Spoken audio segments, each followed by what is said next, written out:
Selamat datang kembali di pertemuan keempat kita di mata kuliah teori keputusan. Hari ini kita akan ngomongin tentang value of information. Sebelumnya kita udah ngomongin tentang pengantar teori keputusan, tentang probabilistic thinking atau berpikir secara probabilitas. Terus kita udah ngomongin tentang decision theory dan basic decision analysis. Hari ini kita akan ngomongin tentang value of information. Nah, semoga teman-teman masih ingat ya tentang Kim's Barbecue Party Problem pada pertemuan sebelumnya. Jadi kalau teman-teman masih ingat, si Kim kemarin dia masih bingung mau ambil keputusan di mana sih mau ngadain barbecue party, apakah indoor, outdoor, atau porch. Nah, di mana di masing-masing keputusan itu pasti ada kemungkinan akan hujan ataupun tidak hujan. Jadi ada kemungkinan sunny atau hujan gitu ya. Kemarin teman-teman udah dapetin utilitas dan dollar value-nya. Nah, kalau teman-teman lupa gimana dapat utilitas dan dollar value, bisa langsung lihat di video ketiga tentang tentang decision theory. Nah, kemarin Kim memilih indoors. Kenapa? Karena expected utility-nya adalah paling besar, adalah 0,63. Dibandingkan dengan outdoors yang utility-nya 0,4 dan porch adalah 0,57. Menghitung expected utility gimana caranya adalah probabilitas dikalikan dengan utility-nya. Misal 0,63 ini didapatin dari mana? 0,4 dikali 0,57 ditambah 0,6 dikali dengan 0,67. Kalau teman-teman hitung, teman-teman akan dapat 0,63. Dan Kim memilih indoors karena expected utility-nya paling besar. Nah, selanjutnya kita akan ngomongin tentang value of information atau value of perfect. Di sini dikatakan perfect karena informasi tersebut perfect atau means that akurasinya adalah 100%. Jadi misalkan ada pohon hujannya itu bisa memprediksi 100% benernya gitu ya. Contohnya kembali ke kasus Kim tadi, ada tambahan informasi. Jadi ada seorang pawang hujan itu punya akurasi informasi 100% atau perfect. Jadi ketika dia bilang tidak hujan, hari itu tidak hujan, maka aktual kondisinya pasti akan tidak hujan. Dan sebaliknya kalau si pawang hujan itu bilang hujan, maka aktual kondisinya akan hujan gitu ya. Tapi si Kim tadi harus membayar $15. Nah, kira-kira $15 itu worth it nggak ya bayar si pawang hujan itu untuk barbecue party dia? Nah, itu yang kita akan ngomongin tentang value of information. Apakah dengan punya informasi itu punya value nggak sih, worth it nggak sih gitu ya? Nah, kita gambarkan dulu keputusan Kim ini dalam decision tree. Nah, keputusan Kim ini nggak cuma milih indoors, outdoor, atau porch. Sekarang dia ada keputusan untuk nggak beli informasi atau nggak ada informasi dari si pawang hujan atau beli informasi dari si pawang hujan dengan harga $15. Makanya di sini notes-nya adalah kotak gitu ya. Apa dia mau beli informasi atau nggak beli informasi gitu ya. Nah, decision tree di awal di atas ini kita dapetin dari decision tree yang di sebelumnya tadi ya. Di problemnya di pertemuan ketiga juga sudah kita jelaskan. Nah, tadi seperti saya katakan tadi, tim Kim akan memilih indoors 0,63. Kenapa? Karena expected utility-nya terbesar dan dia akan beli indoors ketika nggak ada informasi tambahan apapun. Ya. Nah, ketika ada tambahan informasi, misal ada si pawang hujan tadi punya akurasi 100% dengan harga $15, apakah kira-kira Kim mau beli apa enggak ya gitu ya. Seperti saya katakan tadi, si pawang hujan itu punya akurasi 100%. Maksudnya adalah ketika si pawang hujan bilang sunny, maka saya bilang pawang hujannya bilang sunny, aktualnya akan sunny adalah probabilitasnya adalah 1 atau 100% gitu ya. Sebaliknya, kalau si pawang hujannya bilang rainy, maka saya tanda petikan karena ini adalah yang diucapkan oleh si pawang hujan ketika pawang hujannya bilang rainy, maka aktual kondisinya rainy adalah 100%. Ya, makanya di sini semua 100%, yang di atas yang sunny yang 100% atau 1 gitu ya. Maka itu dibilang dengan perfect information. Nah, di sini ketika sunny dia akan sunny gitu ya, karena perfect information. Nah, caranya gimana? Caranya sama-sama cari expected utility yang terpaling besar gitu ya. Nah, kira-kira utilitasnya sama nggak ya? Kita lihat nih, contoh ini. Utility-nya pasti akan berbeda. Kenapa? Karena si Kim tadi kalau nggak information kan, misal outdoor sunny, ya, yang dia inginkan kan dia party di outdoor tapi nggak hujan, maka utilitas dia yang kemarin kita bilang adalah full ya, utility-nya adalah 1. Nah, kalau ada informasi tambahan, misal dia bayar si pawang hujan dan hasilnya adalah outdoor sunny juga gitu ya, hasil kondisi hari itu adalah outdoor dan ternyata sunny, pasti utility-nya nggak 1 dong. Kenapa nggak 1? Karena dia harus bayar $15 tadi ke si pawang hujan, yang mana bikin dia nggak terlalu happy-happy amat kan harus bayar. Makanya dia turun dari 1, turunlah utility dia jadi 0,922. Dapatan dari mana? Dapatnya dari expert judgment. Satu orang bisa beda nggak? Bisa banget bedanya. Bisa jadi saya bilang expected utility saya adalah 0,922 karena happiness saya berkurangnya segitu. Bisa jadi satu orang lain bisa jadi drop gitu ya, jadi karena bayar $15 bisa drop jadi 0,5, bisa jadi gitu ya. Karena seperti teman-teman ingat bahwa expected utility atau utility ini bisa melihatkan risk attitude dari seseorang. Selanjutnya, setelah kita lihat utility-nya masing-masing, kenapa di sini nggak ada utility-nya coba? Karena ya rainy, ya udah nggak mungkin kejadian outdoor rainy karena kan dia udah sewa pawang hujan. Ketika dibilang sunny ya nggak mungkin rainy, maka di sini nggak ada utility-nya. Ya, oke. Setelah itu apa yang teman-teman lakukan? Teman-teman bisa ngaliin expected utility-nya. Oh ya, sebelumnya saya mau ngomongin di sini juga ada dollar value, dolarnya ya. Dolarnya di sini 100 kan kalau nggak pakai beli pawang hujan gitu ya. Ketika outdoor sunny, ekuivalen dari $1 adalah satu utility adalah $100 contohnya. Nah, kenapa di sini jadi 85? Karena harus bayar $15. $15 harus dia bayarin, makanya 100 dikurangi 15 jadi 85. Di sini juga 0 dikurangi 15 jadi minus 15 dan selanjutnya. Begitu juga di sini. Outdoor sunny 85 karena ya sama tadi dari 100 dikurangi 15 gitu ya. Oh ya, kenapa di sini nggak ada utility-nya, Bu? Gitu ya. Karena kenapa coba? Karena di sini yang outdoor ini udah pasti ya nggak ada utility-nya. Kenapa coba? Kira-kira kenapa sih yang di sini yang outdoor sunny tapi ini rainy ya? Karena di sini si pawang hujannya bilang rainy, nggak mungkin lah ada kejadian sunny. Makanya di sini nggak ada utility-nya, nggak ada perlu kita tahu happiness-nya dia karena pasti rainy gitu ya. Gitu. Oke, nah setelah kita tentukan utility-nya gitu ya, lalu kita cari expected utility-nya kayak rumus pakai biasa gitu. Dapat 0,922 dari mana? Ya tinggal 1 dikali dengan utility-nya adalah 0,922 ditambah dengan 0 dikali dengan nggak ada utility-nya, berarti ya 0 gitu ya. Berarti di sini expected utility adalah 0,922. Jadi teman-teman hitunglah masing-masing. Contohnya di sini teman-teman mau dapetin 0,513 gimana nih? Yaitu 0 dikali dengan nggak ada utility-nya di sini karena nggak mungkin juga sunny ya. Jadi karena pasti rainy. Dan 1 dikali dengan utility-nya adalah 0,513. Nah, apa yang harus teman-teman lakukan setelah teman-teman dapat utility ini? Carilah utility yang paling besar. Contohnya untuk yang dikatakan sunny tadi, utility terbesarnya adalah 0,922 ya. Jadi sunny, ketika si penghujannya bilang sunny ya pasti pilihannya adalah outdoor lah yang tertinggi gitu ya. Dan ketika rainy, yang utilitas terbesarnya ya pastilah indoor. Pasti indoor gitu ya. Maka di sini adalah 0,513, yang sini 0,922. Nah, sekarang adalah adalah change. Dengan Baker-Levoyan atau pakai pawang hujan ada 2 kemungkinan, ya kan? Ada 2 kemungkinan si pawang hujan akan bilang sunny dan akan kemungkinan bilang rainy. Makanya di sini adalah decision tree-nya decision tree-nya notes-nya adalah change karena si pawang hujan tadi bisa bilang sunny atau bisa bilang rainy.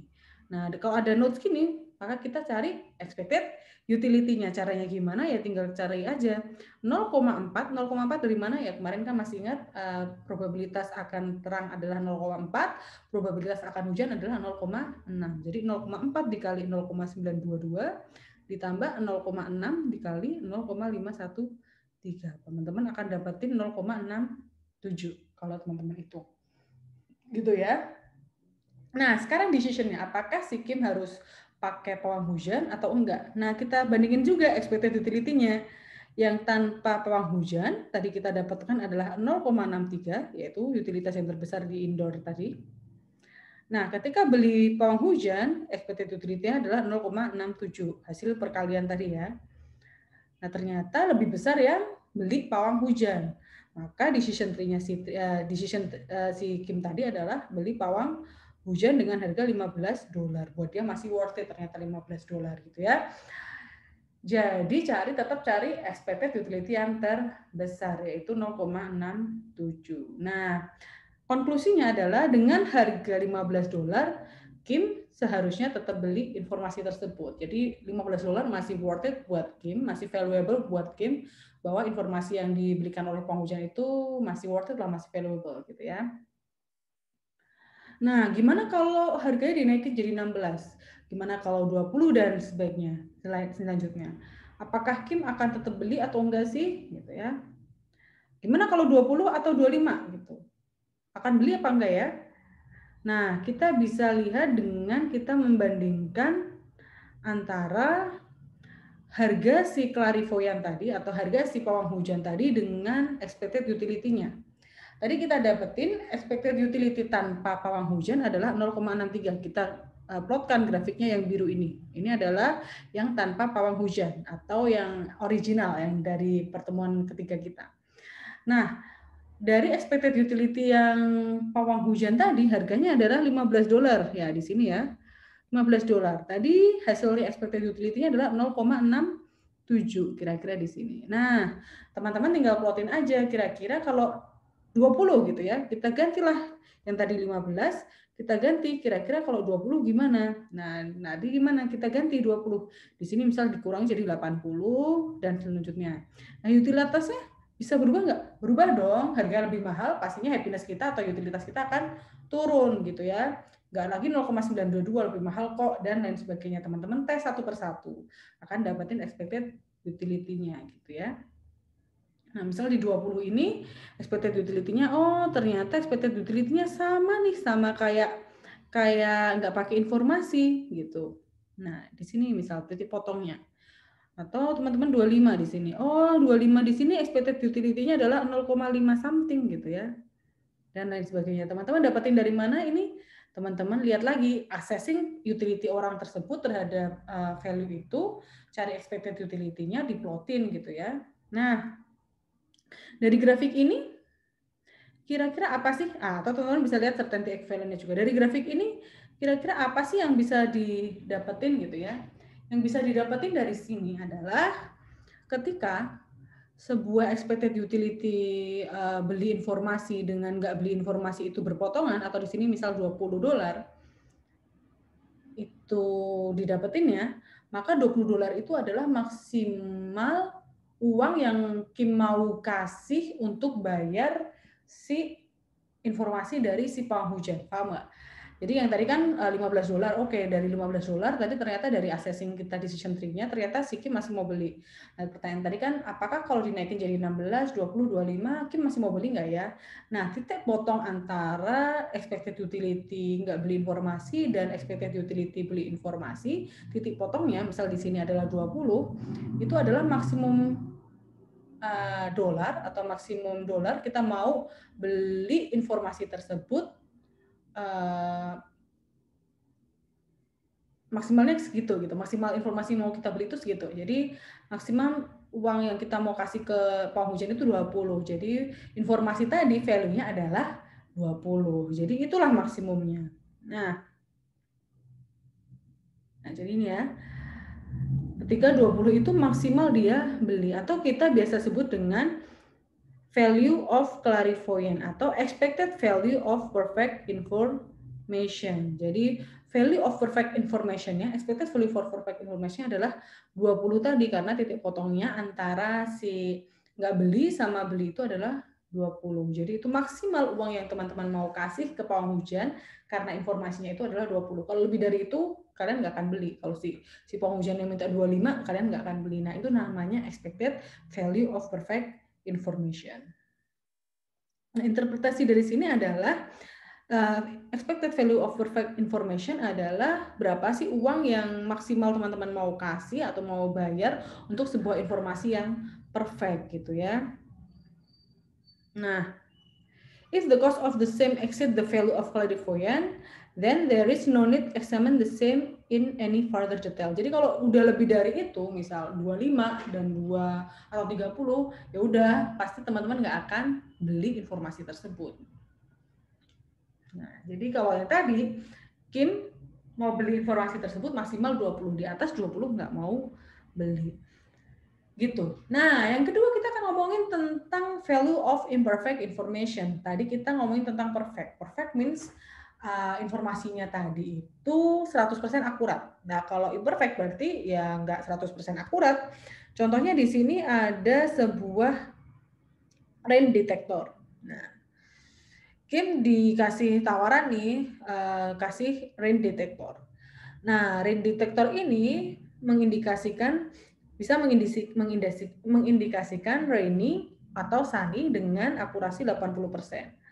Jadi ketika aktualnya sunny, terus rain detectornya bilang sunny adalah 80%.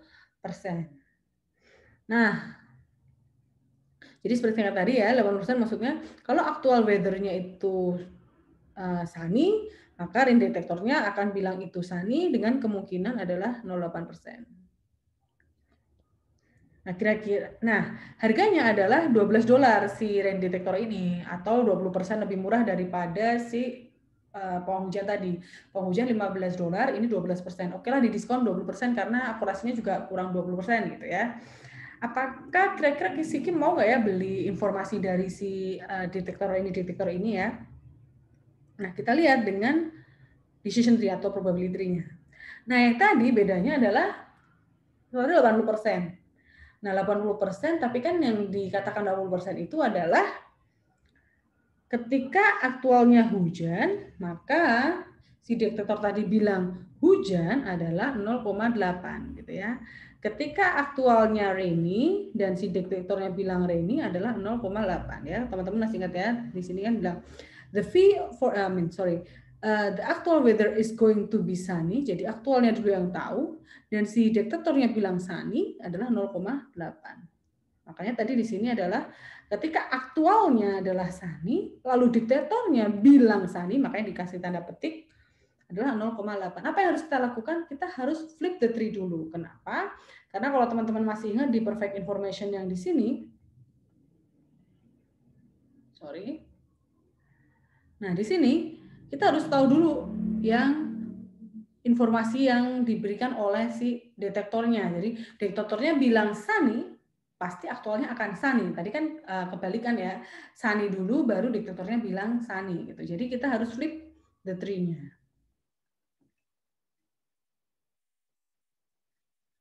Nah, dari sini kita flip the tree. Teman-teman masih ingat gimana cara flip the tree? Nah, cara flip the tree-nya adalah kita lihat dulu ya. Yang sini S dulu, baru yang sini R dulu gitu ya. Kalau teman-teman masih ingat ya. Oke. Nah, seperti ini. Jadi, kita lihat probabilitas yang sunny, yang dibilang sunny dan rainy dulu, baru kita tahu aktualnya adalah sunny. Jadi, yang kita lihat adalah si detektornya bilang itu sunny, baru aktualnya sunny. Caranya gimana? Teman-teman masih ingat gimana?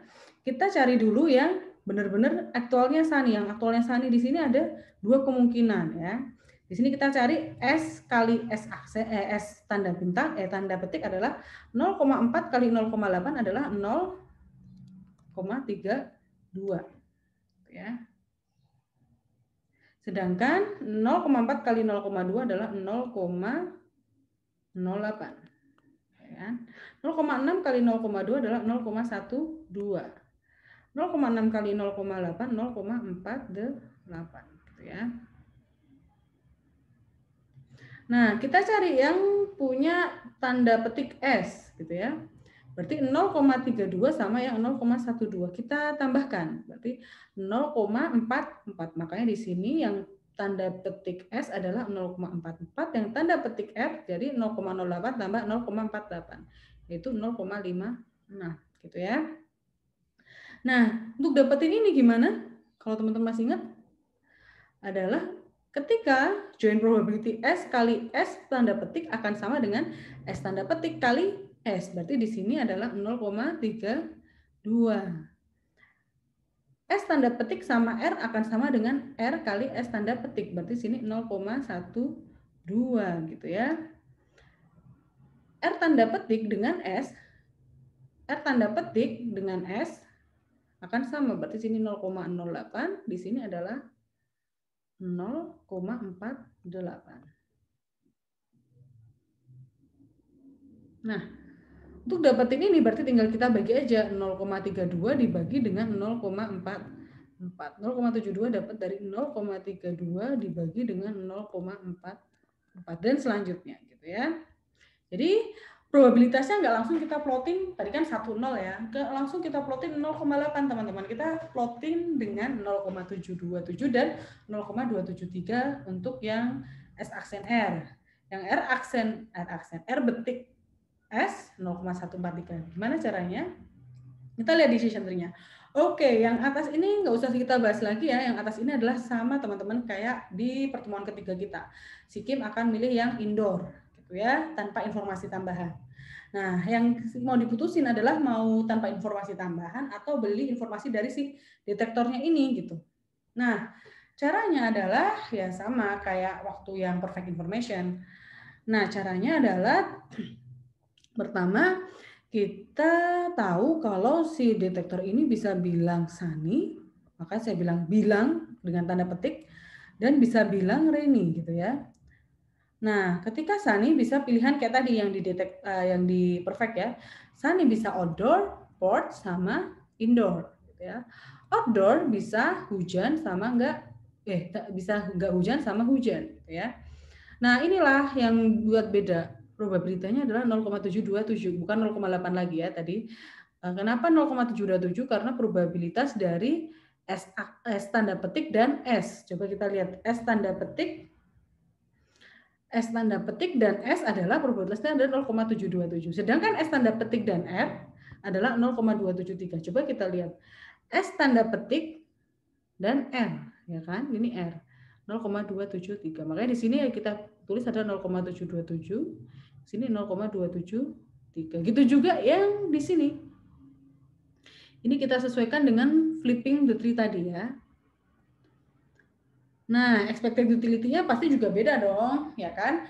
Kalau tadi misal kita nggak pakai informasi apa-apa dan hasilnya adalah outdoor sunny, hasilnya bahagia 100% gitu, bahagia banget satu. Nah, di sini sekarang outdoor sunny nggak lagi satu. Kenapa? Karena teman-teman harus bayar si detektornya tadi $12. Maka di sini jadi 0,94.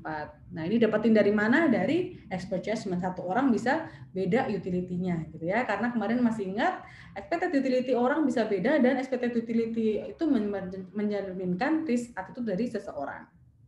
Nah, caranya sama kayak tadi, sama-sama cari expected utility-nya. Contohnya adalah gimana sih dapetin 0,618 dan lain sebagainya adalah tinggal kali aja. Probability-nya 0,727 dikali dengan 0,940 ditambah 0,273 dikali dengan minus 0,241. Kenapa bisa minus? Karena mungkin dia lebih set daripada, maksudnya outdoor ini utility-nya 0 gitu ya, nggak pakai beli informasi. Nah, ditambah dia harus keluar $12 outdoor ini lagi gitu ya. Jadi ya semakin amsyong dia, maka di sini ada minus gitu ya. Nah, caranya ngitungnya biasa ya. Nah, carinya selanjutnya adalah kalian cari expected utility yang paling besar.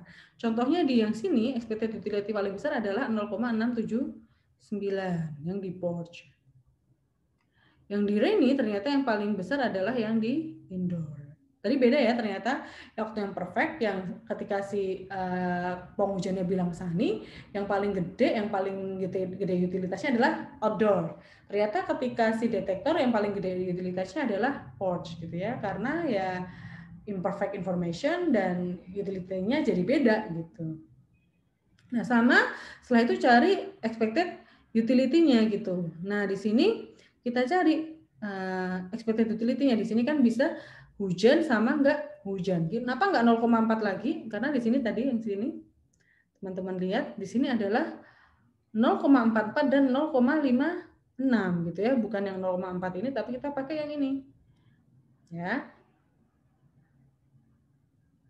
Kita pakai kemungkinan dia akan sunny, bilang sunny itu kan 0,44 bukan 0,4 ya. Kemungkinan dia akan bilang sunny adalah 0,44, kemungkinan dia akan bilang rainy adalah 0,56. Makanya di sini probabilitasnya dari 0,4 dan 0,56. Expected utility 0,595 dapetin dari mana ya, tinggal kali aja 0,44 kali dengan 0,679, di mana 0,679 ini adalah expected utility paling besar dari pilihan outdoor, porch, dan indoor. Itu juga dengan ini probabilitas 0,56 dikali dengan 0,529 dapetin dari expected utility terbesar dari outdoor, porch, indoor yang mana dari cabang si diktator tadi bilang ini akan dapatin 0,595. Di sini teman-teman lagi-lagi harus bandingin karena di sini decision note, maka teman-teman akan pilih expected utility yang paling besar, lebih besar gitu ya. Di sini yang paling besar adalah 0,627. Ternyata nggak worth it tuh beli informasi $12 imperfect lagi ya. Nah, makanya mending gak usah beli gitu ya. Keputusannya adalah si Kim tadi nggak beli. It's not worth paying $12 gitu ya. Nah, seperti perfect information, ada juga value maksimal si Kim mau bayar buat imperfect information atau biasa kita sebut dengan expected value of imperfect information. Jadi maksimal uang yang mau Kim kasih, Kim bayar untuk imperfect information yang ditawarkan gitu ya. Caranya sama, caranya adalah membandingkan tentang expected utility dengan expected utility imperfect information tadi dengan tanpa informasi ya. Tanpa informasi tadi adalah 0,63 gitu ya. Di sini kita bisa plotkan garis lurus 0,3. Nah, perpotongan antara expected utility imperfect information dengan yang perfect information, misal di sini, ini adalah expected value of imperfect information. Jadi maksimal Kim mau bayar buat imperfect information itu berapa. Ini tinggal di satu-satu teman-teman cari gitu ya. Misal di sini tadi kan 12, kita lihat berapa sih kalau 10, ya udah kita ganti ini. Gini kita ganti 10, kalau 10 berarti assessing utility-nya misal. Kalau dibandingin 10, kira-kira kalau outcome-nya order sunny gimana, berapa utilitasnya gitu ya, dan lain sebagainya. Kita hitung dan kita plotkan. Oh, ternyata di sini expected value of imperfect information ini adalah 8,8. Jadi titik potongnya di sini adalah 8,8. Yang maksudnya adalah maksimal uang yang mau Kim keluarin buat imperfect information itu adalah $8,8. Kalau kurang dari itu ya pasti akan diambil. Kalau lebih dari itu ya enggak gitu ya. Dan nilai value of imperfect information itu nggak pernah akan negatif. Jadi dia akan selalu non negatif. Kenapa? Ya paling murah adalah yang nggak bayar dong. Ya kan nggak mungkin tuh si Kim si detektornya malah bayar ke Kim kan. Jadi maksimal expected value information adalah 0. Jadi atau gratis gitu ya. Jadi either 0 or positif. Paham ya? Karena nggak mungkin si detektornya akan malah bayar Kim. Jadi maksimal Kim bayar ya 0. Jadi nilai the expected value of imperfect information itu 0 atau selalu positif. Ya, jadi nilainya selalu expected value of imperfect information selalu antara 0 dan suatu nilai tertentu gitu. Jadi nggak mungkin akan negatif. Oke, untuk value of imperfect dan perfect information sampai sini. Kita lanjut lagi di video selanjutnya untuk ngomongin tentang gimana sih kalau risk netral. Ini kan bukan risk netral ya, ini mungkin risk averse gitu ya. Gimana sih kalau risk netral, gimana sih wujudnya kalau ada perfect atau imperfect informasi. Kita lanjut di video selanjutnya.